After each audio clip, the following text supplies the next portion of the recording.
Hi guys, Kora Carnival in Villacheri. போகலாமா? ஒரு sudden பிளானில் தான் போயிருந்தோம். எங்கள் அம்மா வீட்டுக்கு போயிருந்ததுனால எங்கள் சிஸ்டர், கசின் சிஸ்டர் எல்லாருமே இருந்தாங்க. சரி ஓகே வாங்க போகலாம். மெயின்லி நாங்கள் எதுக்காக போயிருந்தோன்னே கிட்ஸ்க்காக தான். கிட்ஸ் கேம்ஸ்லாம் விளையாடணும் அப்படி சொல்லிட்டு ஆரம்பிச்சிருந்தாங்க.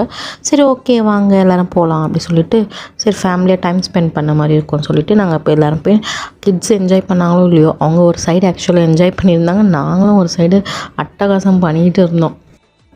அண்ட் நான் இப்போ என்ன காட்டிகிட்ருக்கேன்னா, இந்த செயின் பாருங்கள், இன்விசிபிள் செயின், சின்ன நெக் செயின் இருக்கு இல்லையா, அதை வந்து நாங்கள் ஒரு ஷாப்பில் வாங்கியிருந்தோம். ஜஸ்ட் 100 rupees தான். ஆக்சுவலாக அங்கே ப்ரைஸ்லாம் எல்லாமே ரொம்ப ஹையாக தான் இருந்துச்சு.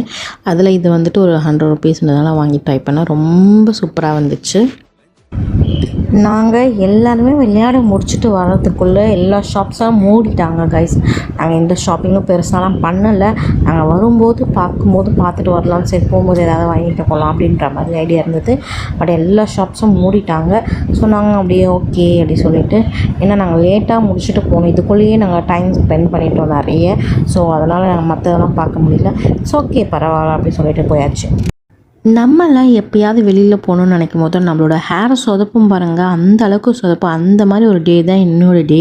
சுத்தமாக பார்த்திங்கன்னா என்னோடய ஹேர் என்னோடய சொல் பேச்சு கேட்கவே இல்லை, கண்ட்ரோல் பண்ணவே முடியல. ஸோ அந்த அளவுக்கு தான் இருந்துச்சு. பட் நம்ம அதையே மைண்டில் வச்சுருந்தா இந்த ஒரு பிளேஸில் எந்த பிளேஸ் போனாலுமே நம்ம வந்து என்ஜாய் பண்ண முடியாது. நான் வந்துட்டு ஓகே அக்செப்ட் பண்ணிப்பேன். ஓகே இன்றைக்கி வந்துட்டு ஹேர் வந்துட்டு செட் இல்லையே, அவ்வளோதான் அப்படின்ற மாதிரி மைண்டில் ஃபிக்ஸ் பண்ணிக்கிட்டேன்னா அதை சார் நான் ஏதோ கண்டுக்கவே மாட்டேன். நீ எப்படியோ போய்க்கோ, நான் எப்படியோ போய்க்கோ, இன்றைக்கி ஒரு நாள் நீ தனி நான் தனி அப்படின்ற மாதிரி இருக்கும். ஸோ அந்த மாதிரி இதாக இருந்துச்சு. இல்லைனா என்ஜாய் பண்ண முடியாது. நாங்கள் நல்லா என்ஜாய் பண்ணோம். என்ஜாய் பண்ணி முடிச்சதுக்கப்புறம் நாங்கள் பார்த்திங்கன்னா எல்லாருமே பார்த்திங்கன்னா ஹெவியாக விளையாடி ரொம்ப எனர்ஜிலாம் ட்ரெயின் ஆகிடுச்சு. ஸோ நல்லா ஃபுல்லாக சாப்பிட்டோம், வயிறு ஃபுல்லாக சாப்பிட்டோம். நிறைய டிஷ் வந்து ஆர்டர் பண்ணி சாப்பிட்டோம். ரொம்பவே சூப்பராக இருந்துச்சு எல்லா டிஷ்ஷுமே. ஸோ எஸ் கைஸ், இப்படி தான் எங்களுக்கு அந்த டே முடிஞ்சது. கிட்ஸ்லாம் நல்லா ஜாலியாக என்ஜாய் பண்ணி நான் ரொம்ப டயர்டாகிட்டாங்க. வீட்டுக்கு போனேன் உடனே தூங்கிட்டாங்க. ஸோ ஓகே கைஸ், நான் நெக்ஸ்ட் வீடியோவில் உங்களை பார்க்குறேன். வீடியோ பிடிச்சிச்சுன்னா லைக் பண்ணிக்கோங்க, ஷேர் பண்ணிக்கோங்க. இன்ஸ்டாவில் பார்க்குறீங்கன்னா ஃபாலோ பண்ணிக்கோங்க. யூடியூப்பில் பார்க்குறீங்கன்னா மறக்காமல் சப்ஸ்கிரைப் பண்ணி வச்சுக்கோங்க. நெக்ஸ்ட் வீடியோவில் உங்களை பார்க்குறேன். Bye guys.